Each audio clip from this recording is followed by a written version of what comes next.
Hi, this is Tim of the 1916 Company. Welcome and thanks for logging on. If you love this watch, email me, tmosso at the1916company.com for purchase pricing and availability questions concerning this watch. Today, a 2019 launch from Vacheron Constantin in stainless steel.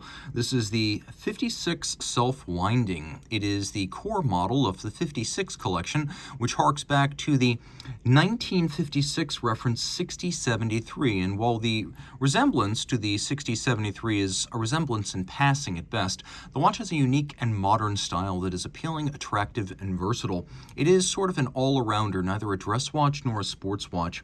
40 millimeters in diameter, it's 9.6 millimeters thick. If we just measure lug to lug, the case is 48.5 millimeters across the wrist, but the end link to end link total distance across the wrist is 51 millimeters with a 20 millimeter spacing between the lugs. The vast majority of these were sold with straps, which makes the bracelet a real value adder. It changes the aesthetic of the watch, makes it sportier, saves you money on straps in the long run, and gives the watch a lot more presence. Now, it's thin enough and sloped enough in profile to easily fit under a dress cuff. My wrist is 16 centimeters circumference. You'll find no trouble accommodating this watch. I would say even on the bracelet, you could wear this watch on a wrist as small as 14 centimeters circumference. The bracelet is a lovely piece, and the links are quite tightly fit, so there's not a lot of play in it. And you can see that we've got this lovely sort of staggered alignment, staggered finish with the intermediate link satinated down the center. We've got a lot of polish you can see in profile. We have a lot of removable links fixed by screws, so you have quite a good deal of adjustment built in right there. You can also see that there's an intermediate link in there in case you find yourself in between sizes. We have a double folding clasp with twin trigger release, and when you close the clasp, you have the Vacheron logo, the Maltese cross. Press both triggers and it opens up. Press one and it will not. It is quite secure. 30 meters water resistant, so this is more of an all-arounder than a true sports watch. But as you can see, steel automatic winding, and well loomed, it is an all-arounder indeed. The dial is blue, and you can see quite a few elements that really enhance this dial. We have a chemin de fer, or a railroad track, outboard for the seconds and minutes. Then we have a piano key style track inboard against which you can read the same. It's sort of a opaline or frosted finish, doesn't have the directional grain of a sunburst. Then we have alternating numerals and indices, and in good taste, Vacheron has given us a date disc the same color as the dial. You can see we have all appliqué. There are no real printed features here. The indices, the logo, and the numerals are all applied. We have a hacking or stop seconds function. We also have a quick set date, so we can rapidly cycle the date.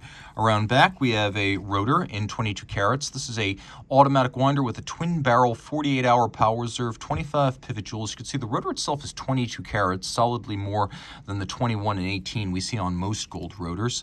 You can also see that there's Edicron used for fine adjustment of timing and beat error.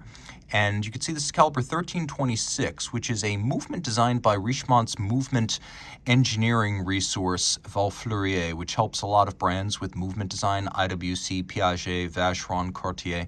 And this is also in a different form and less ornately decorated, used as the Cartier caliber 1904 MC. Now you may ask, is it a real Vacheron without a manufacturer movement? Well, of course, recall that for a quarter of a millennium, about 250 years, Vacheron was an établisseur. It was never a movement manufacturer.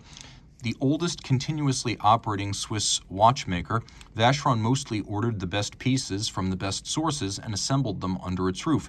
That was its tradition. The greatest Vacheron watches, the Thunderbird, the 222, the Corne de Vache, all customer calibers.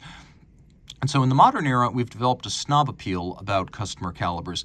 That's not entirely appropriate. Vacheron was Holy Trinity long before it ever made a movement, and this watch is Holy Trinity. You can also see the design is quite clever. We've got this countersunken crown that's almost completely flush to the case, Maltese cross visible. We have fluting, we have curves, we have creases, and then we have these little corner wedges, and that is the only element that really looks like the 1956 reference 6073. For the most part, this watch is not a retro edition or a re-edition. It stands firmly on its own four lugs. It is an original design, and I like that quite a bit. Now, it's a 48-hour power reserve, but with the twin barrels, it has a lot of torque to the escapement, and so it has excellent rate stability, which is a quality that I tout highly in watches and think is very important in the modern era. So if you love this watch, reach out to Team Mosso at the1916company.com for purchase and pricing details.